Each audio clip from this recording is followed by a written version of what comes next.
परम पूजनीय श्री आशुतोष महाराज जी की जय, कृष्ण बलदेव की जय। तो कठिन परिस्थिति में ही चिकित्सक और साधु की शक्ति की उपयोगिता और शिष्य की भी उपयोगिता पता चलती है। तो गुरु कृपा ही केवलम चैनल में आप लोगों को बहुत बहुत स्वागत है। आज हम आप जो बताने जा रहे हैं वो बौद्ध धर्म से लिया गया है। तो चलिए सुनते हैं कि बौद्ध दर्शन में क्या क्या जो महाबुद्ध भगवान हैं वो अपने शिष्यों को क्या संदेश देते हैं और हम लोग उससे कैसे सीख लेते हैं। तो बात उस दिन की थी, तथागत ने अपने मुख्य भिक्षुओं को एकत्र होने के लिए कहा। महाबुद्ध भी उनके समक्ष आकर आसीन हुए। कहने लगे, धर्म के विस्तार के लिए अब आवश्यकता है कि अलग अलग क्षेत्रों में जाया जाए और ज्ञान का प्रचार किया जाए। इस कार्य को सुचारू रूप से करने के लिए आज आप सबके बीच क्षेत्रों का विभाजन कर दिया जाएगा। ये कौन बोल रहे थे? महाबुद्ध अपने शिष्यों को समझा रहे थे। बोले उसके बाद आप सब कुछ भिक्षुओं के साथ उन क्षेत्रों में धर्म का प्रचार प्रसार करना है। वहाँ के निवासियों को धर्म पथ पर चलने की, बढ़ने की और ज्ञान मार्ग पर चलने की प्रेरणा भी देना है। इतना कह करके तथागत अपने भिक्षुओं को स्नेह और आशा भरी दृष्टि से देखने लगे। सभी भिक्षु भी एकत्र होकर महाबुद्ध की इस निर्णय से पूरी तरह सहमत थे। तथागत पुनः बोले कि अब आप सब स्वेच्छा से अपने लिए एक एक क्षेत्र का चयन करें। इस प्रकार महाबुद्ध के कहने पर एक एक भिक्षु उठे और क्षेत्र का नाम बोलते गए। उनके कहे अनुसार क्षेत्र जितने प्रभारी की सूची तैयार होती गई। इस श्रृंखला में जब आनंद की बारी आई तब उसने नाम लिया सनापरांत गांव। एक गांव का नाम था जिसे सनापरांत था। जैसे ही आनंद के मुख से यह नाम सुना, सबकी दृष्टि उसकी ओर चली गई। सब हैरानी से आनंद को देखने लगे। क्यों? क्योंकि दरअसल जिस क्षेत्र का आनंद ने चयन किया था वह अन्य क्षेत्र से अलग था, भिन्न था।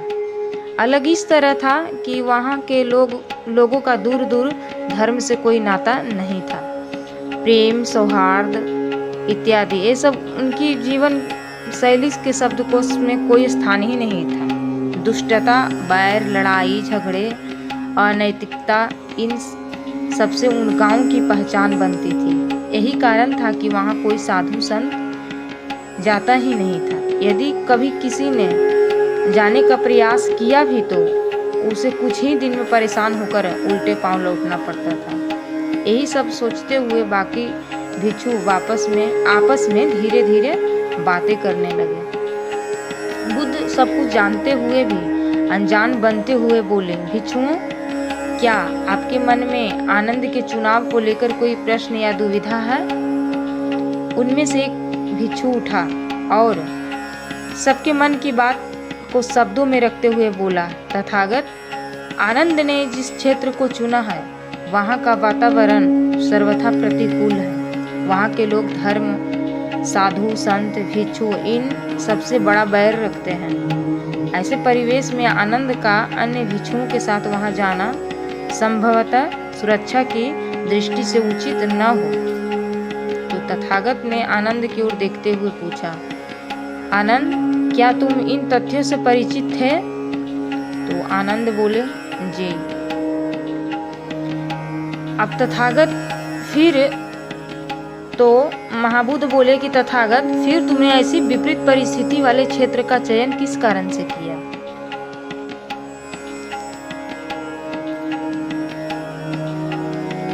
आनंद बोले कि तथागत, आपके सानिध्य में रहकर हमने यही तो शिक्षा पाई है कि जहाँ महामारी फैली हो वहाँ तो वहाँ ही तो चिकित्सक की आवश्यकता सबसे अधिक होती है।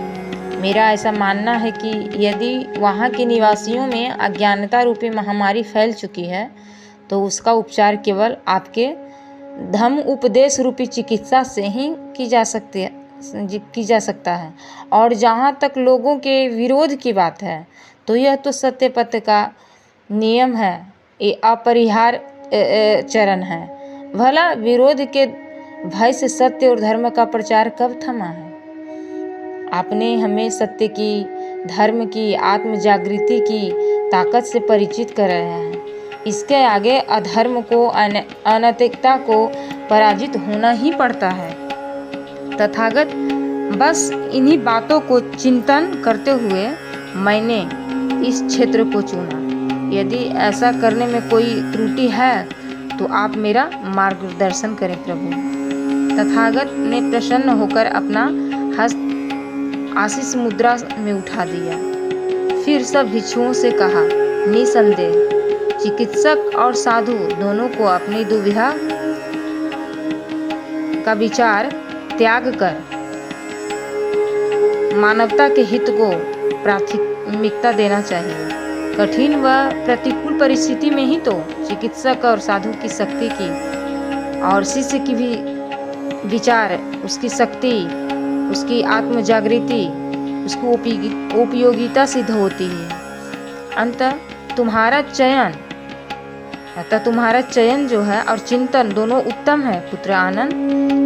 और फिर आगे के लिए बढ़ गए। तो आप लोगों ने सुना कि कितना जो है से अच्छे विचार थे। आनंद के कठिन सा लगने वाला कार्य को भी हल्के में लिया। और ऐसा कैसे हुआ, ऐसा कैसे कर पाया आनंद? उसे अपने गुरु पर पूर्ण विश्वास था। जबकि आनंद को कितना विरोध सहना पड़ेगा ये तनिक भी विचार नहीं किया और कठिन परिस्थिति का चयन किया। तो हम इसलिए कहते हैं कि हमारी पहचान जो है, हमारी शिष्यता का पहचान है कि हम कितना सीखे अपने गुरु से और कितना हम भक्ति पथ पर आगे बढ़ पाए हैं, ये हमारी परिस्थिति ही हमें बताती है। तो हमें डरे नहीं और हमें ये नहीं सोचे कि आने वाला परिस्थिति या अभी जो परिस्थिति बीत रहा है उससे क्या असर पड़ेगा। तो तनिक भी बिना डरे हुए आगे हम बढ़ते रहें।